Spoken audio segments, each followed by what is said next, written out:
2 minutes left in the half. Let's get a word from Lynn Swann. Swanee? Thank you, Alan. With Monica Seles down here on the field. Monica, congratulations on the win tonight. You just seem to be steamrolling the field over at the U.S. Open. I played some great tennis. I played a very tough match today. So it's just so much fun playing at the Open. It's so exciting, and I'm just having a great time. So it's this football game tonight, a little diversion for you just to take your mind off the competition? Definitely. I had a tough match today, so I wanted to do something fun, and I love to watch football, so I want to come out and watch the game. Okay, let's go back upstairs to Al for a second. And let's go back to Lynn Swann for a moment. The Cowboys have something in common. Yeah. All right. Swanee, we're ready for you. No rehearsal. All right. I was asking Monica, your favorite football team.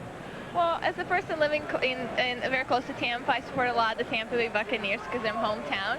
But otherwise, I love the Cowboys, and I saw them 2 weeks ago in Toronto, and I'm here to watch them tonight also. So, I mean, they're just great. Is that because they're playing football tonight the way you play tennis? Probably a little bit has something to do with that, but they're just a great team, and this team rolling tonight. So, what can you say? Okay, Monica, we wish you well. Everyone's glad to see you back in tennis. Thank you. All right, go wild when he comes out. At halftime tonight, we will have the retirement ceremony and then check in with Brent Musburger for the other news around the National Football League on this first weekend of the regular season. Phil, the funny thing, they had to wait a year for Phil's retirement ceremony because he had thought about playing last season, and then he, during the off season, had gone to Cleveland to talk to the Browns about possibly signing with them, and then opted to retire from football and left ESPN to go with NBC. I talked to him before the game and I was congratulating him on the retirement, and I said, Phil, aren't you glad you're now with Cleveland?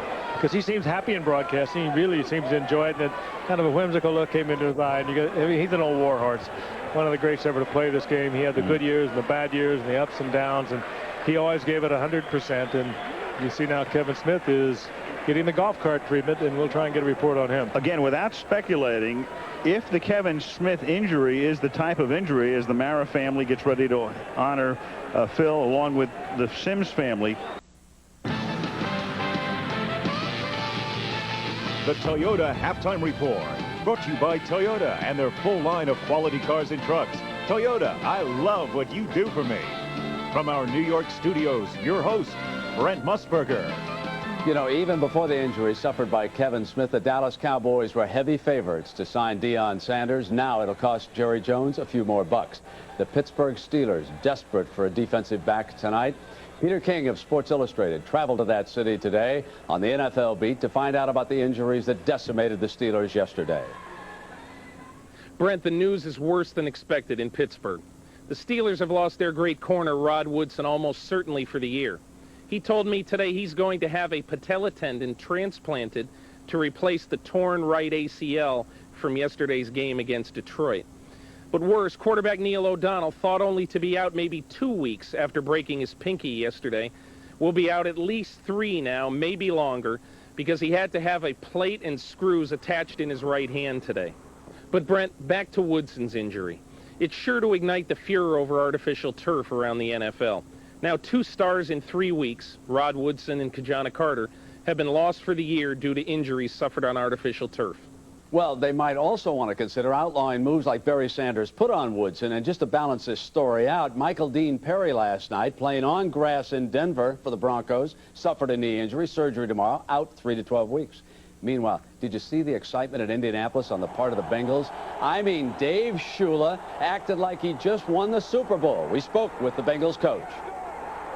Well, it was a good feeling, Brandon. We've had some tough times around here with some injuries that not only Kajana suffered, but Dave Klingler and Steve Tovar as well. And it was a welcome relief yesterday. The guys played very hard. They hung in there in a ball game that came down to overtime, and Doug Pelfrey did a great job for us and kicking us to the win.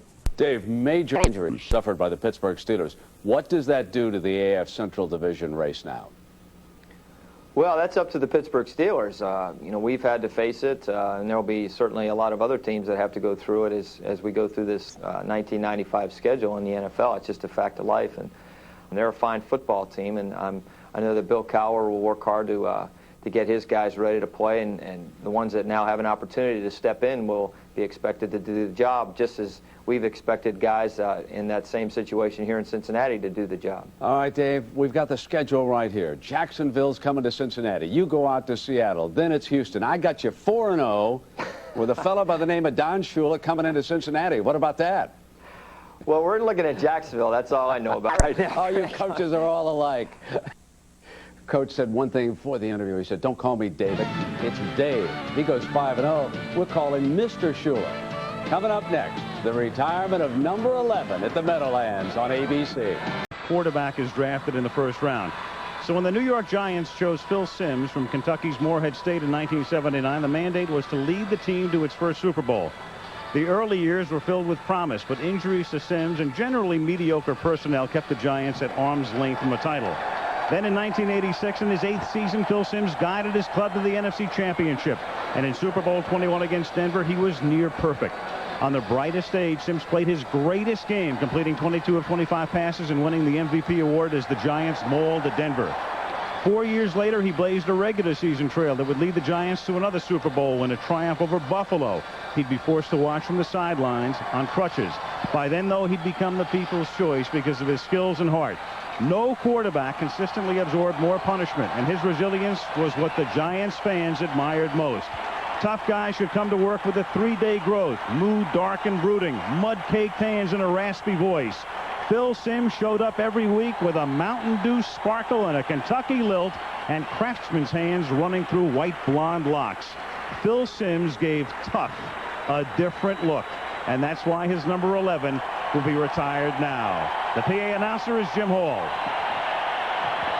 Ladies and gentlemen, number 11, Phil Simms.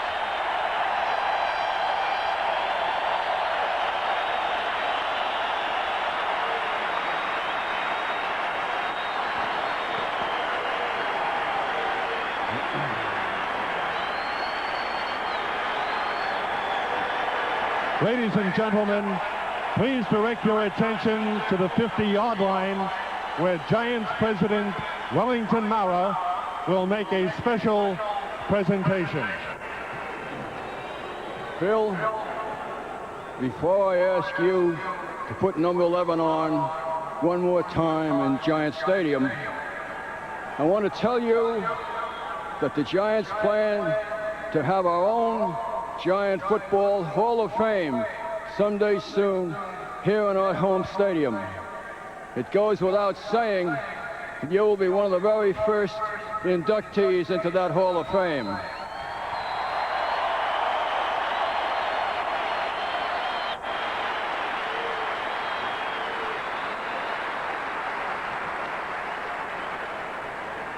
And Lawrence Taylor also.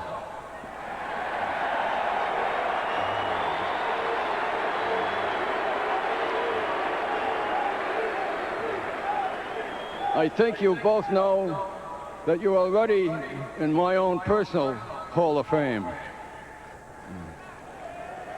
Phil, as I give you this jersey, I know that I share the mixed emotions of all the Giant family.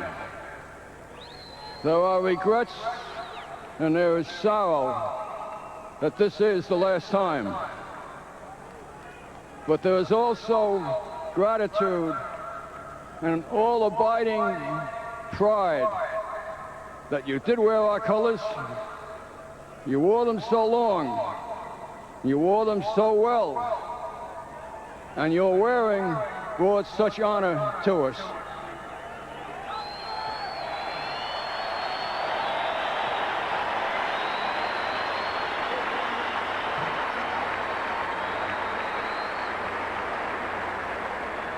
And now, number 11 is yours to keep always and to cherish, just as all of us will always keep and cherish the unforgettable memories you leave with us and the class that you brought to us. Thank you. God help.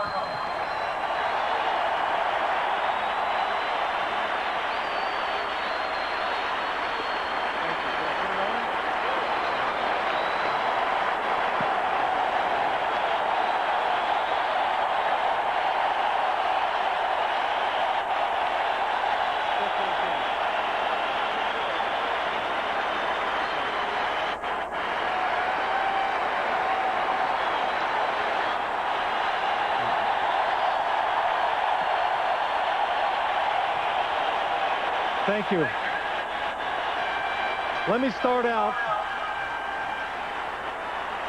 saying thank you to Mr. Mara and the Mara family for providing an atmosphere as an athlete that gave me every chance in the world to succeed. I also want to thank Mr. Tisch for his wonderful help. Oh, no. And also, I want to say thank you to the late Tim Mara, who did so many wonderful things to help the organization. I stand here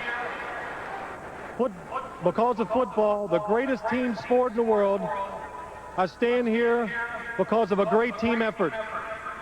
I want to thank all my ex-teammates, all the coaches who made this possible for me being here tonight. I want to say a special thanks to my family, all my brothers and sisters who supported me my whole life. Also, I want to give a special thanks to my wife and my children for putting up with a grouchy dad for 15 years.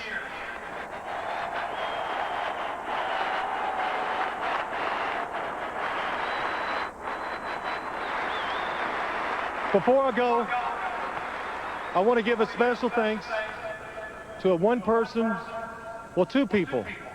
First, George Young, for having the courage to draft an unknown quarterback out of Morehead State in 1979.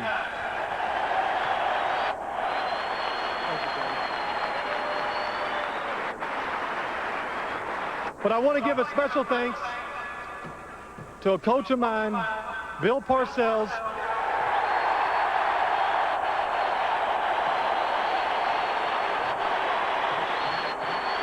who helped me grow up as a man and make me reach my full potential as a player.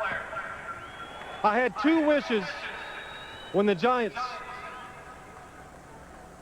and when we decided that I couldn't play no more. One, I wanted to run out in this field one more time. I got that wish tonight. To see the fans one more time. To let you know it took 15 years of hard work to earn your respect, and it was well worth the effort. I will always remember the Giant fans.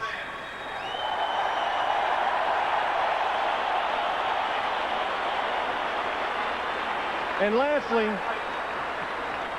for that second wish, I wanted to throw one more pass in my Giant jersey.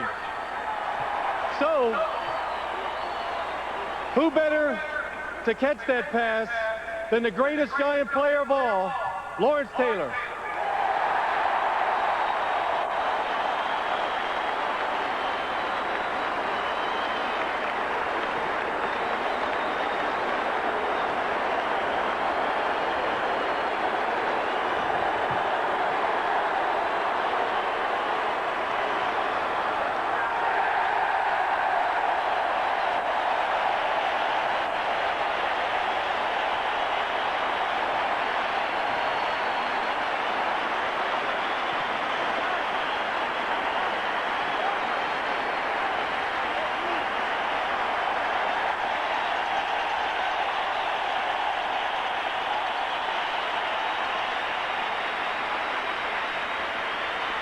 One last touchdown pass for the ages. Phil Simms, number 11. His number retired tonight at Giant Stadium.